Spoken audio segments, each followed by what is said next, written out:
Assalamualaikum warahmatullahi wabarakatuh. Perkenalkan, nama saya Yuniar Humayran Tias, NIM 13. Nah, pada video kali ini saya akan menginformasikan atau membahas mengenai apa saja dampak yang diberikan oleh COVID-19 terhadap penjual kelontong dan toko sayur yang ada di desa saya. Nah, pada kali ini jangan lupa untuk like, subscribe, dan komen dulu. Dan sebelum kita masuk ke pembahasan yang lebih inti mengenai dampak yang diberikan oleh coronavirus ini terhadap toko kelontong dan sayur, kita mau bahas nih, apa nih coronavirus, apa nih COVID-19. Nah, COVID-19 ini itu sejenis dengan coronavirus, sama kayak SARS dan MERS, tetapi penyebarannya lebih cepat dan lebih sangat cepet, dan kita tidak tahu kita tertular atau enggak, kita karir atau enggak. Jadinya tetap di rumah, jaga kesehatan dan jaga kebersihan.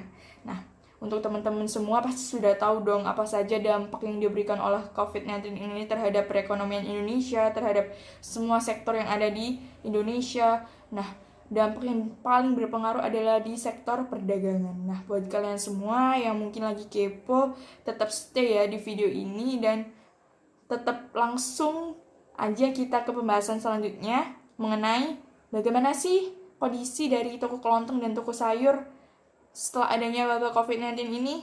Nah, semua pada kepo kan? Nah, jangan kemana-mana, langsung saja. Next. Nah, ini adalah bentuk dari coronavirus atau COVID-19. Jadi dapat dilihat bentuknya bagaimana. Nah, selanjutnya ialah bagaimana ya kondisi toko kelontong dan sayuran di tengah adanya COVID-19 ini. Pastinya semua sudah mengetahui bukan, banyak sekali toko-toko yang sudah tutup adanya setelah adanya pandemi COVID-19 ini, di mana pemerintah memberikan suatu aturan di mana ialah physical distancing, di mana masyarakat dilakukan untuk stay at home, stay di rumah, yang mengakibatkan toko-toko jarang pengunjung dan ditutup. Nah, dari kebijakan pemerintah tersebut, semua toko-toko pada tutup, baik toko makanan, baju, supermarket, dan toko-toko besar lainnya.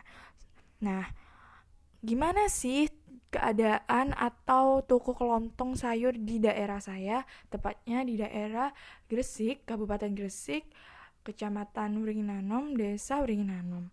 Nah, di daerah saya, tepatnya di Desa Wringinanom sendiri, di gang saya, gang 3, pastinya masih terdapat beberapa toko yang buka, terutama toko kelontong atau sayur yang masih buka. Nah, toko kelontong atau sayur yang masih buka ini ialah toko dari Ibu Arti. Nah, toko kelontong sayur ini tuh kenapa masih buka, dikarenakan untuk sebagai toko yang masih menyediakan bahan makanan, baik bahan sayuran, bahan pokok, beras, dan lain-lain, seperti minyak, makanan, lauk pauk, sayuran, dan lain-lain, pastinya yang mengakibatkan toko ini masih tetap berjalan, dikarenakan kebutuhan dari masyarakat masih tetap ada di sekitar rumah saya. Nah, selanjutnya ialah kekuatan toko kelontong dan sayuran setelah adanya COVID-19 di toko kelontong dekat rumah saya, yaitu Ibu Arti. Yang pertama, yang kekuatan. Yang pertama, tidak adanya banyak pesaing pedagang makanan. Di mana tidak adanya pedagang makanan di sini tuh tutupnya toko bahan atau toko makanan seperti warung makanan nasi pecel, nasi tempe penyet, atau nasi makanan atau warung makanan siap saji, di mana hal ini masyarakat lebih memilih untuk membeli bahan makanan mentah atau bahan makanan secara langsung ke toko kelontong dan sayur untuk memasak makanannya sendiri. Nah, yang kedua ialah bahan yang masih segar, di mana dalam toko Ibu Hartini itu bahan yang disediakan itu masih segar, di mana bahan yang disediakan dari pemasok dari pasar yang langsung datang ke rumah atau datang ke toko untuk memasok bahan makanan yang ada. Next, selanjutnya ialah kelemahan toko kelontong dan sayuran setelah adanya COVID-19 ini. Pastinya toko kelontong atau toko sayuran setelah adanya COVID-19 itu memiliki kelemahan tersendiri. Yang pertama ialah sistem manajemen yang masih kurang dan tradisional, di mana sistem manajemen yang masih kurang dan tradisional ialah dalam pembukuan dan sistem-sistem yang ada seperti sistem pembayaran, pembukuan, dan administrasi lainnya. Nah, yang kedua ialah kurang konsisten terhadap penetapan harga, di mana pada pagi hari penetapan harga lebih tinggi dibandingkan pada siang hari, di mana melihat dari adanya kondisi dari sayuran tersebut, kalau pagi kan masih seger atau fresh. Kalau siang kan udah mulai layu dan sebagainya. Nah, yang ketiga ialah kurang cepat penanganan jual beli. Di sini kurang cepat penanganan jual beli itu antar konsumen yang masih ngandat atau masih memikirkan masih mau apa sih konsumen ini dan masih mencari-cari bahan pokok yang masih terselip seperti itu. Dan selanjutnya ialah harga yang naik. Pastinya pada setelah adanya pandemi COVID-19 ini, perekonomian nasional turun drastis yang mengakibatkan harga-harga atau harga-harga bahan pokok lainnya semakin meningkat, semakin tinggi pastinya. Nah, yang mengakibatkan banyaknya harga bahan pokok makanan sayur, harga bahan makanan beras, gula seperti itu yang naik. Kenapa naik? Pastinya memiliki beberapa penyebab. Salah satu penyebabnya adalah dari dampak PSBB atau karantina wilayah yang menyebabkan distribusi antar wilayah itu terhambat, yang menyebabkan pasokan bahan makanan atau pasokan produk atau bahan-bahan lainnya yang ada di suatu wilayah tersebut itu semakin berkurang dan distribusi yang terhambat. Jadinya di sini tuh adalah penyebab suatu kenaikan suatu harga nasional.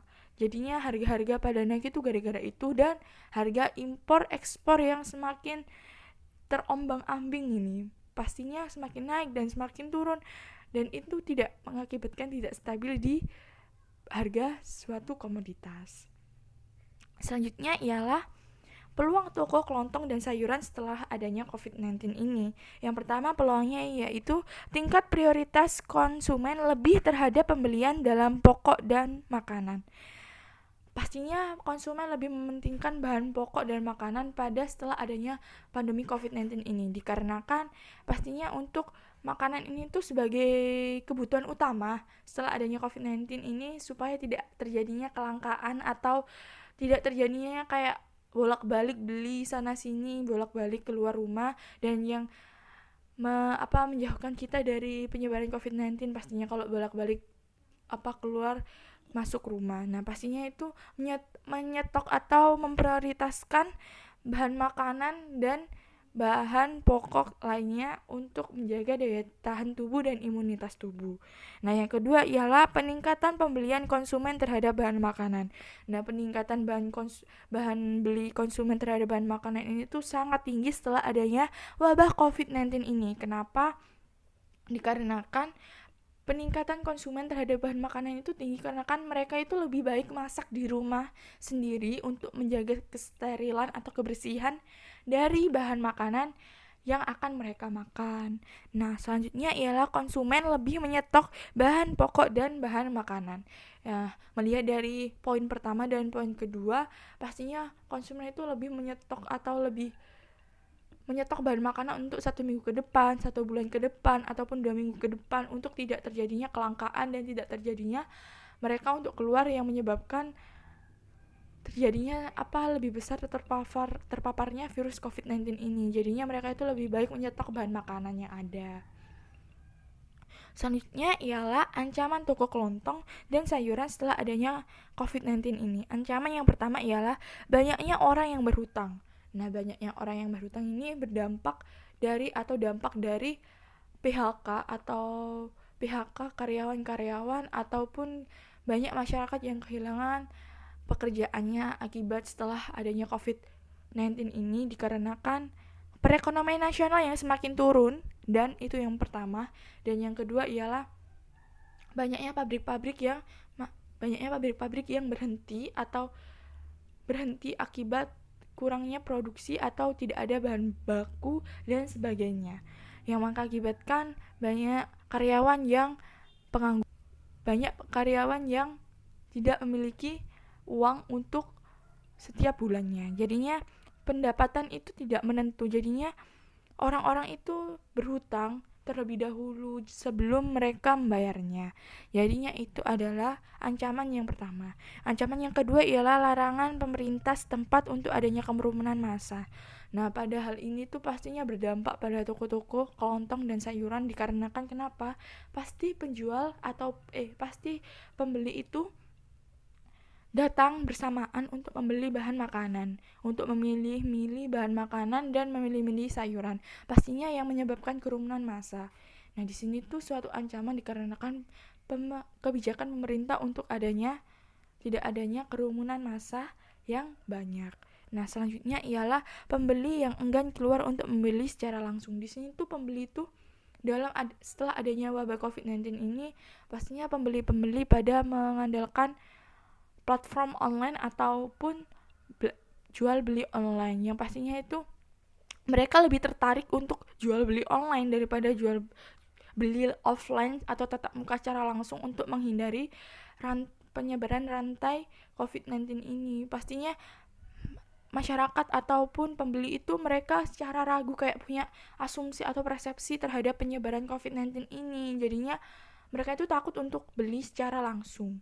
Nah, yang selanjutnya ialah terlambatnya pengiriman pasokan dari produsen dan pemasok.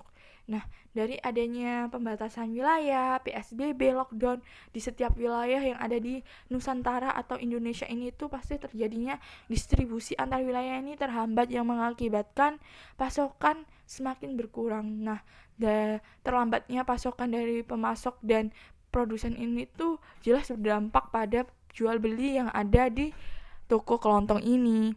Nah, selanjutnya ialah strategi apa sih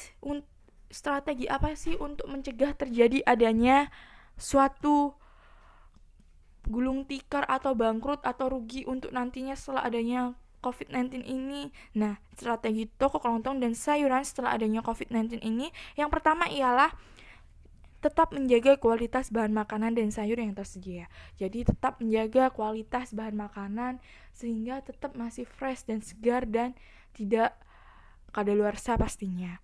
Nah, yang kedua, lebih diteliti lagi dalam sistem jual belinya dan pembukanya. Nah, dalam hal ini tuh pembukuan untuk yang berhutang-hutang untuk lebih diteliti lagi, ditulis lagi agar tidak mengalami kerugian di masa akan mendatang. Nah, yang ketiga ialah penanganan dalam jual beli lebih dipercepat agar tidak menyebabkan kerumunan massa. Nah, penanganan jual beli ini dipercepat agar tidak menyebabkan kerumunan massa, di mana yang pertama kita bisa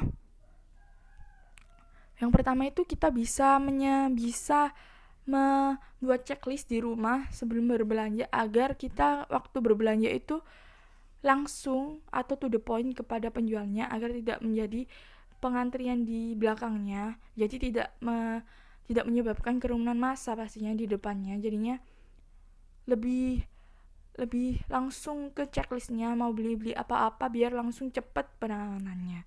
Nah, yang selanjutnya ialah diadakannya sistem delivery atau pengantaran dengan ketentuan pemesanan sehari sebelumnya melalui WhatsApp ataupun platform online. Nah, dari adanya warga atau masyarakat atau konsumen yang takut untuk tatap muka atau beli secara langsung, pastinya kita bisa menyiasatinya dengan delivery order atau antar ke rumah-rumah, tapi dengan syarat pemesanan harus 1 hari sebelumnya sehingga bisa direkap ulang atau bisa direkap terlebih dahulu. Nah, yang selanjutnya ialah tidak mengandalkan satu pemasok saja melainkan beberapa pemasok. Di sini tuh tidak mengandalkan pemasok satu saja karena sudah berlangganan, jadinya setelah wabah COVID-19 ini tuh pasokan semakin berkurang dan distribusi semakin lambat. Pastinya kita harus memiliki plan B untuk produsen atau pemasok yang lainnya, untuk semisal produsen A atau pemasok A terlambat mengirim, kita jadi bisa memiliki planning B atau plan B ke depannya. Nah, yang selanjutnya ialah menyediakan tempat cuci tangan dan sabun di luar toko. Nah, dalam hal ini pastinya tempat cuci tangan atau sabun pastinya yang nomor utama untuk menjaga kebersihan saat melakukan jual beli berlangsung di toko kelontong dan sayur tersebut, sehingga menghindari adanya penyebaran rantai COVID-19 ini semakin meluas. Nah, dalam hal ini tuh warga atau konsumen tidak perlu takut untuk jual beli atau beli secara langsung tatap muka terhadap toko kelontong atau sayur yang akan kita beli. Nah, terima kasih semua kawan-kawan yang sudah menonton video pada kali ini. Mohon maaf apabila ada salah kata ataupun yang lainnya. Semoga bermanfaat bagi kalian. Gimana sih keadaan toko kelontong dan sayur setelah adanya wabah COVID-19 ini? Pastinya pedagang, penjual, konsumen pasti mempunyai permasalahan tersendiri. Jadinya yuk kita be smart, be healthy, dan yang pastinya kita harus pinter-pinter untuk mengolah diri sendiri, terus jaga kesehatan, stay at home, stay di rumah, physical distancing dilakukan, terus jaga kebersihan, jangan jorok, itu yang pasti yang utama. Terus kalau keluar jangan lupa untuk pakai masker. Keluar secukupnya, keluar seperlunya, jadinya kalau keluar itu seperlunya aja. Nah, sekian video dari saya. Wassalamualaikum warahmatullahi wabarakatuh. Bye-bye.